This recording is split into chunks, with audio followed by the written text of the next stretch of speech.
Okay. In the past, I showed you some pictures of what might be how Pilate looked.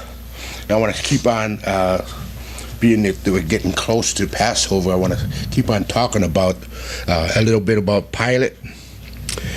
In Luke chapter 23, starting in verse 13, Luke 23:13, and Pilate, when he had called together the chief priests and the rulers and the people, said unto them, You have brought this man unto me as one that perverts the people. And behold, I have examined him before you, and have found no fault in this man touching those things whereof you accuse him. No, nor yet held, for I sent you to him, and lo, nothing worthy of death is done unto him. I will therefore chastise him and release him. For the necessity he must be released one unto them at the feast. And they cried out all at once, saying, Away with this man, and release unto us Barabbas, who for a certain sedition made in the city, and for murder was cast into prison. Pilate, therefore, willing to release Yeshua, spoke again to them. But they cried out, saying, Crucify him, crucify him. And you look up the word crucify. It's number 4717, staru. It's a stake. So when they're saying crucify him, when you read that, they're saying, put him to the stake. And he said unto them the third time, Why? What evil has he done? I found no cause of death in him. I will therefore chastise him and let him go. And they were instant with loud voices, requiring that he might be crucified or put to the stake. And the voices of them and the chief priest prevailed. Pilate gave sentence that it should be as they required. All right then, put him to the stake. Luke 23:13-24. No, a poet once said, of all the words of tongue or pen, the saddest are these, it might have been.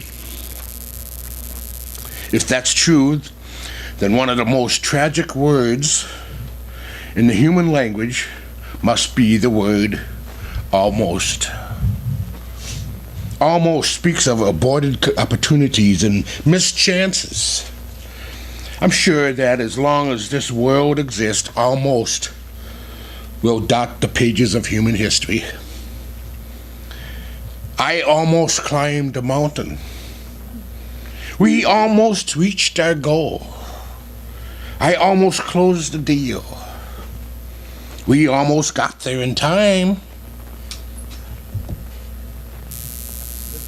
We all had those almost experiences.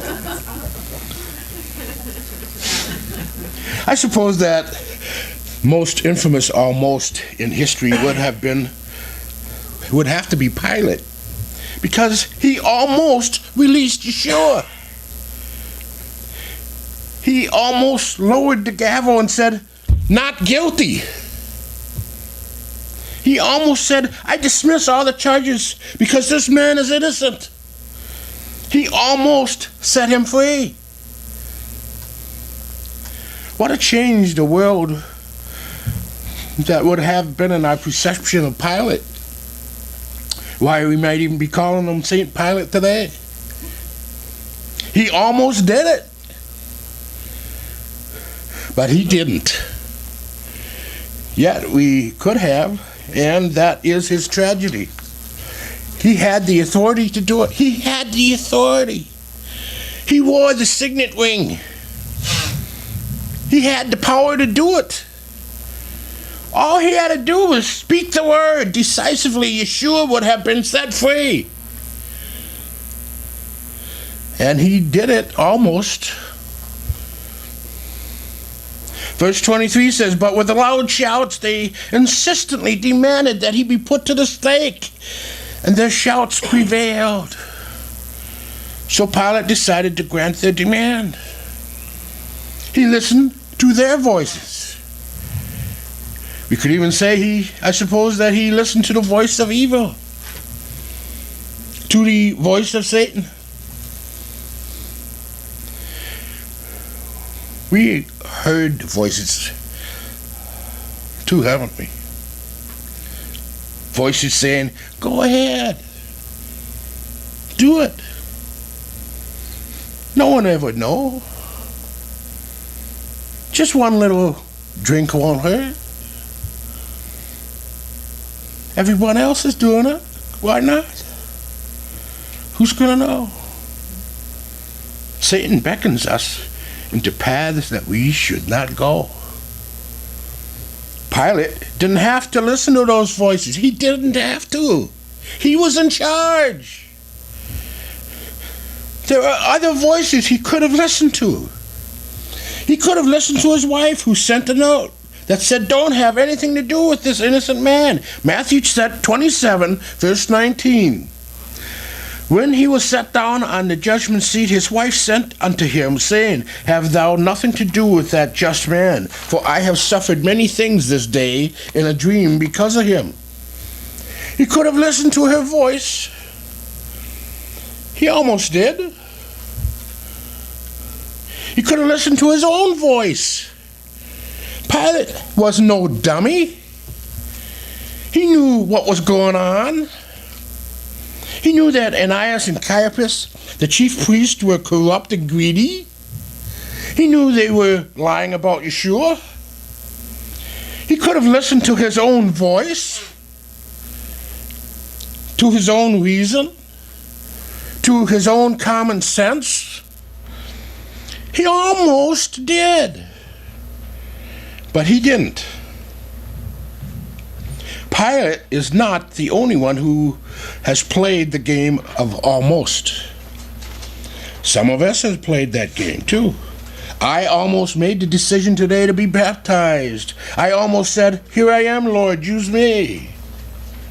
But the Bible very clearly teaches us that there are no almost with Yeshua. There is no almost the kingdom of Yahweh. No almost place where we can go. It's either the kingdom of heaven or death. Pilate's tragedy could be our tragedy too.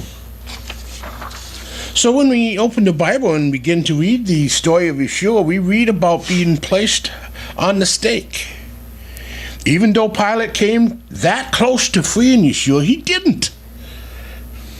So as we view that scene, we see soldiers going about their task. They were used to putting people on the stake. They've done it many times before. First, they laid the stakes down upon the ground. Then they placed Yeshua and the two thieves upon them, driving sharp spikes through their hands and feet. Then they hoisted the wooden stakes up into the air and dropped them into holes that had held the stakes before. Now, if the pain wasn't enough getting spikes through your hands and feet, when you lifted it up and drop it down, you think you didn't feel that?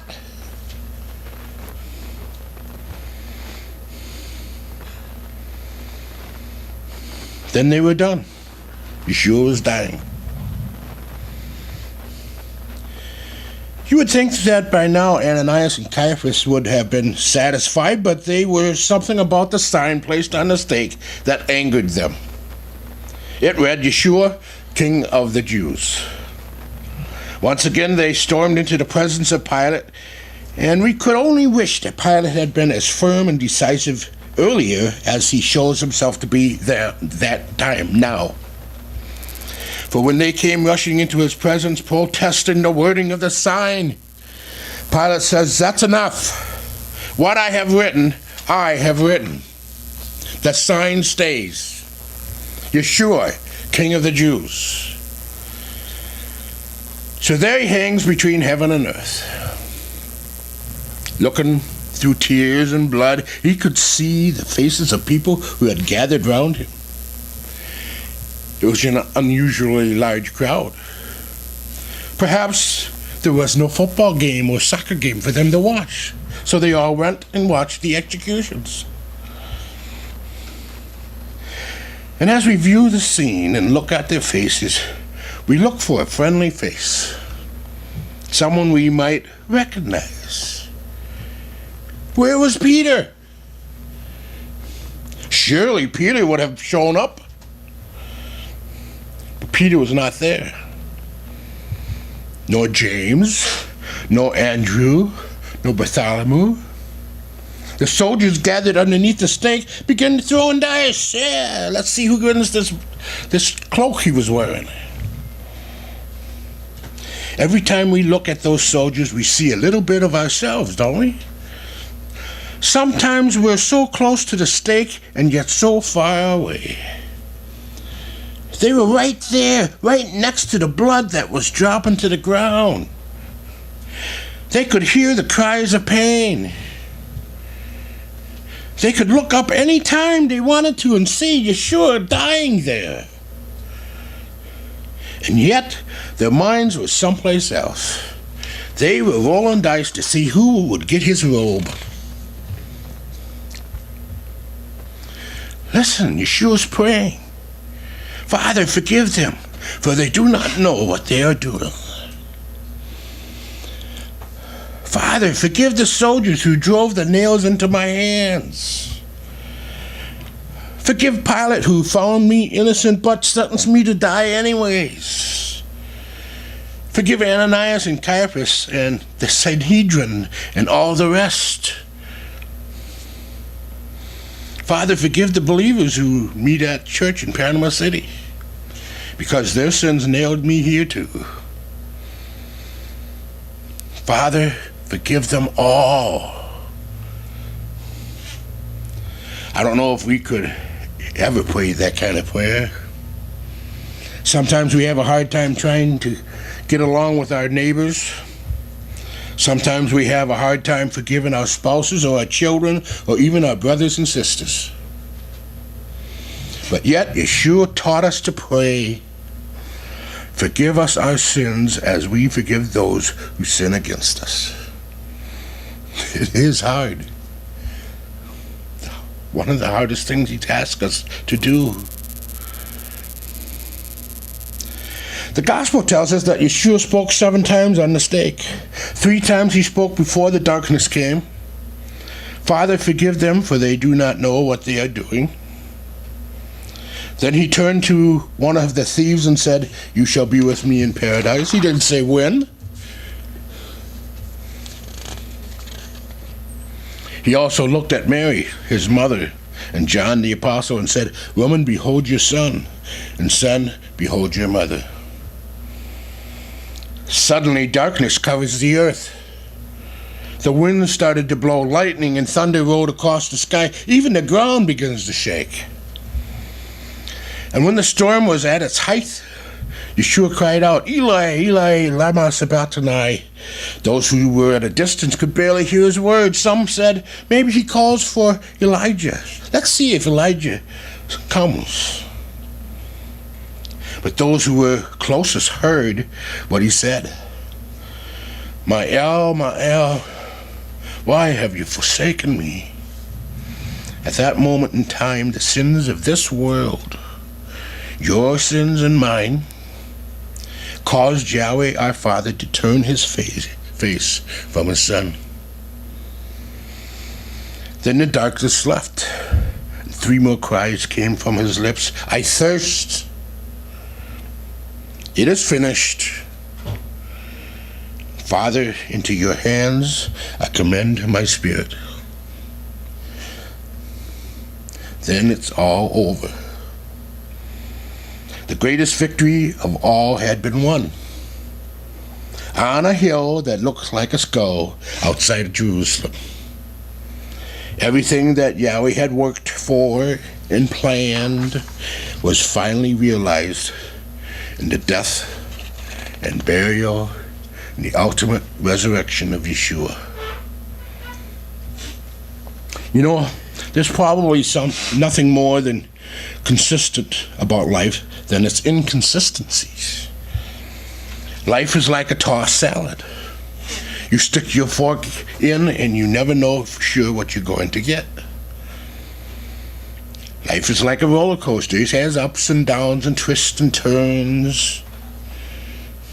You never really know what will happen next. But if there's one very strong message that comes to us from Calvary, it is that Yahweh is able to weave it all together. He can take all the inconsistencies, all the fragments and pieces of our life, and weave them together into a beautiful tapestry, just as He planned. That is a message we need to hear. Because one day the sun shines and the next it rains. One day we think everything is going our way, and the next our world comes crashing down around us. One moment we're young and healthy, and the next the doctor tells us that we have some bad news for us. Yet Yeshua is saying, it really doesn't matter, because all of you who have really committed yourselves to me will find righteousness and goodness and victory, not defeat. You will find that your despair is replaced with eternal hope, because that is the message of Calvary. So in light of all that, our prayer ought to be, O Yahweh, Almighty Elohim, help us never, ever to look at the stake and see the one who died there without feeling the touch of a tear on our cheek, without feeling our hearts strangely moved and broken when you realize what He did for you this Passover. Let us never come to there and Yahweh just casually look at it and almost be moved by that thought, but then turn away and go on with life as usual. You see, the ultimate tragedy is every worship service is that there are people who are almost ready to make a decision. There are people who stand right on the brink of saying, I surrender all. I'm going to follow Yeshua. They almost do it.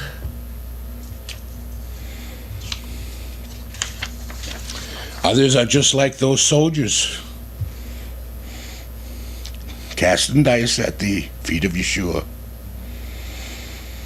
They're so engrossed in what they are doing that they never look up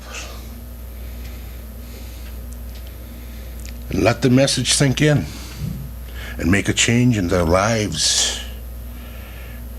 They're so near, yet so far away. So once again, praying that if you're almost there, those who are watching this video, if you're almost there, you won't turn away like Caiaphas and Ananias and Pilate and the soldiers, but you will look, that you will see, that you will listen, that you make this decision. Accept it. Yahweh bless.